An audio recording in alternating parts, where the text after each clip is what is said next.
سعودی عرب نے انہیں بطور مہمان اپنے خرچے پہ حج کے لیے بلایا، شاہی پروٹوکول دیا۔ ہمارے درمیان موجود ہیں محترم ڈاکٹر سر افتخار ایاز صاحب۔ آپ نے پچھلے دنوں ایک نظم لکھی اور اس میں سے 4 یا 5 اشعار آج سنائیں گے، اور اس کے بعد ہم انشاءاللہ پروگرام کو اختتام کی طرف لے کے چلیں گے۔ ڈاکٹر سر افتخار ایاز۔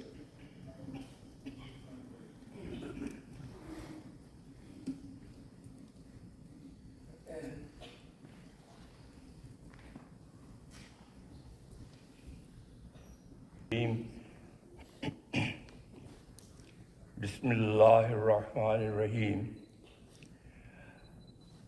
حج کی تکمیل کے بعد منا میں ایک دن جذبات کے تلاطم میں صفحہ قرطاس پر کچھ بکھیرنے کی توفیق ملی۔ وہ نظم نہیں ہے، اور یہ بھی غلط فہمی نہیں ہونی چاہیے کہ میں شاعر ہوں، قطعاً نہیں۔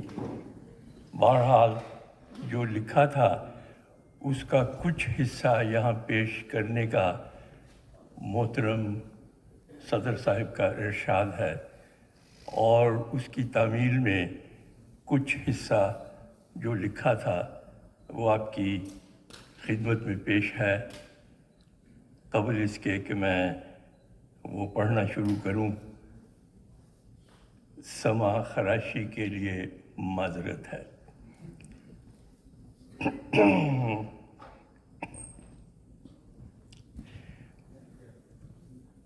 اپنے کرم سے اس نے ایسا فضل کیا، اپنے کرم سے اس نے ایسا فضل کیا، حج بیت اللہ کا تحفہ عطا کیا۔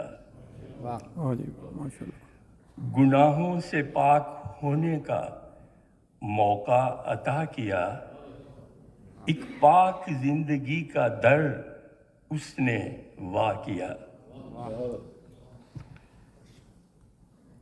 اور پھر عرض ہے،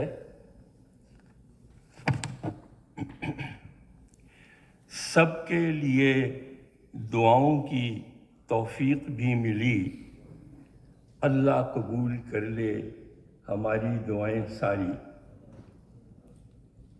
آئیں وہ دن بھی جلدی، آئیں وہ دن بھی جلدی، عرفات کے میدان میں لوائے لہرائے لوائے احمد، لہرائے لوائے احمد، آقا ہمارا پیارا۔ آئیں وہ دن بھی جلدی، عرفات کے میدان میں لہرائے لوائے احمد، آقا ہمارا پیارا۔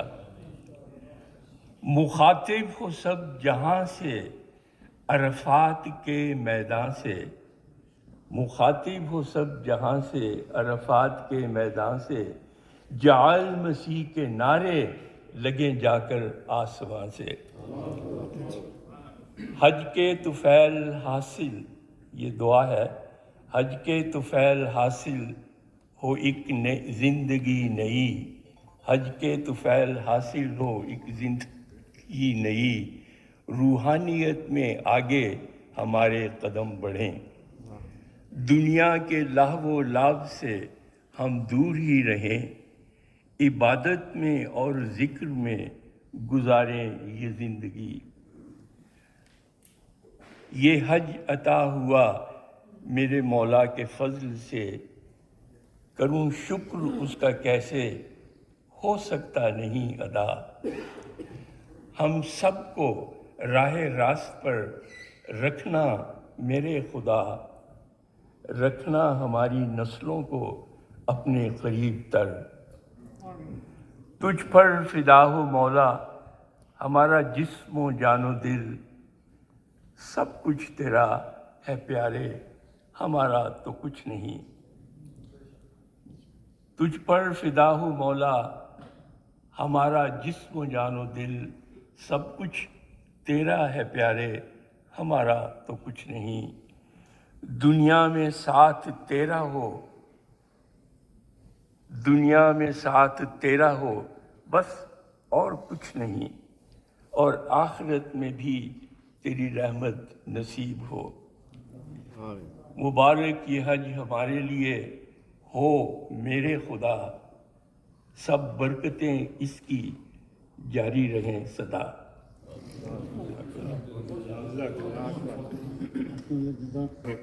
بڑی محبت سے آپ نے سنا، بڑی توجہ سے سنا، اور خاک سر محترم امیر صاحب کا بھی بے حد شکر گزار ہے آپ یہاں پہ تشریف لائے۔ امیر صاحب سوال تو 3-4 اور احباب نے بھیجے ہوئے ہیں، لیکن میرا پہلا سوال یہ ہے، ٹائم آپ کے پاس ہے نہیں؟ جی امیر صاحب 9 بجے نماز ہے، اور ہم انشاءاللہ نماز سے 10 منٹ پہلے، جی نماز سے 10 منٹ پہلے ہم بالکل آف کر لیں گے۔ تو امیر صاحب پہلا سوال یہ ہے، ویسے اصل سوال تو اور ہے، پہلا سوال یہ ہے کہ اگر شاعری کی ساری سمجھ نہ آتی ہو اور بیٹھنا پڑ جائے تو کیسا ہے، کیسا ہے؟ میں آپ کو ایک چھوٹا سا واقعہ سناتا ہوں۔ کئی دفعہ ہوا کہ جب میں حضور سے ملاقات کر رہا ہوتا ہوں تو حضور کو شعر پڑھ دیتے ہیں میرے اوپر، تو میں پھر حضور کو کہتا آپ سمجھا بھی دیں کہ یہ کیا شعر تھا۔ میری پیدائش افریقہ کی ہے، اور گھر میں ہمیں ابا جان اردو بولتے تھے، گھر میں امی پنجابی بولتی تھی ہمارے ساتھ، لیکن فارملی ہمیں زبان نہیں سکھائی گئی تھی، مطلب کہ گھر میں جو بولنے، چھوٹی عمر میں ہم یہاں آ گئے، پھر یہاں تو پھر انگریزی بولتے رہے، لیکن اللہ کے فضل سے اتنا سمجھ جاتے ہیں کہ کچھ نہ کچھ سمجھ آ جاتی ہے۔ بالکل یہ نہیں کہ اوپر سے گزر جاتا ہے، کوئی کچھ نہ کچھ شعر سمجھ آتا ہے۔ مبارک صدیقی کی مجھے پوری سمجھ آ جاتی ہے۔ جزاک اللہ امیر صاحب، 3-4 سوالات آئے ہوئے ہیں۔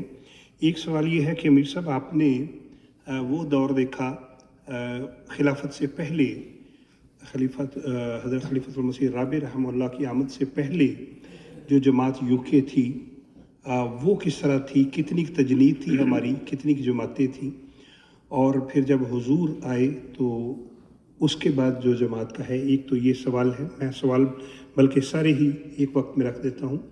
دوسرا سوال یہ ہے کہ ہمارے پیارے امام ایدہ اللہ تعالیٰ بن نصر العزیز سے آپ کو براہ راست رہنمائی ملتی رہتی ہے، اور اللہ کے فضل سے جماعت احمدیہ برطانیہ جو ہے وہ بڑی تیزی سے ترقی کر رہی ہے، اس حوالے سے کچھ بتائیے۔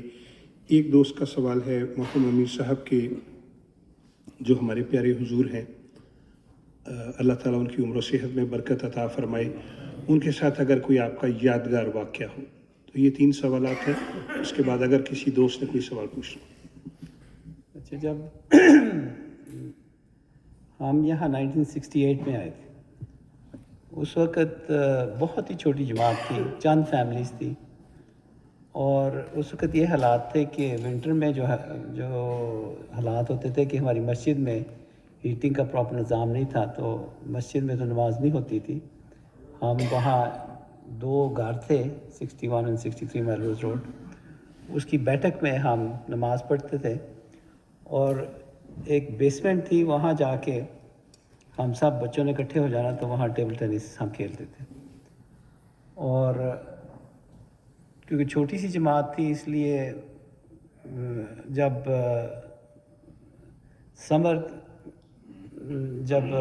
گرمیوں کا موسم آتا تھا تو اس وقت مسجد فضل میں، آپ نے سب نے دیکھی مسجد فضل، وہاں پردہ ڈال کے مرد آگے اور عورتیں پیچھے ہوتی تھی، تو اس سے آپ کو اندازہ ہو جائے گا کتنی بڑی جماعت تھی۔